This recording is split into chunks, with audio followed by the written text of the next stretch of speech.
আমি একাই, আমি সাংবাদিকতা করি, আমি মার্কেটিং করি, আমি টেকনিক্যাল করি, কারণ দেখেছিলাম নিজে যদি ব্যবসাটা না বুঝি, কারণ একটা সাংবাদিক ছিলাম, সেখান থেকে মার্কেটিং কি টেকনিক্যাল লাইভ ভিউ এগুলো সব আমি এমওসও কি করে বুঝবো? পছন্দ করতিস না, আমি কেন ঢুকবো ওর মধ্যে? পছন্দ করতিস না। ঢুকবো কি? হ্যাঁ। যখন ভগবান দায়িত্ব দিল, মানে ধরুন কেউ একটা দায়িত্ব দিল নয়, ভগবান চাইছে এটা করতে, আমাকে লিডার হিসেবে চাইছে, আমি সেটা দায়িত্বটা নিলাম।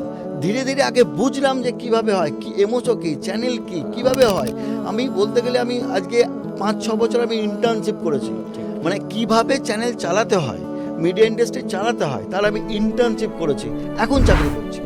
এখন আমি কিভাবে টাকা রোজগার করতে হয়, কিভাবে এই 80টা ছেলেকে স্যালারি দেবো, কিভাবে এটা পরিচালনা করব। আর শোনো, একবার যখন নেমে গেছি, যদি বেঁচে থাকি, তাহলে এই চ্যানেল পেপার কোনোদিন বন্ধ হবে না, চালিয়ে ঠিক যাবে। কারণ এই যে বললাম, নিজের ওপর আস্থা, ভগবানের ওপর ভরসা, আর কোনোভাবে আমাকে কেউ দমাতে পারবে না।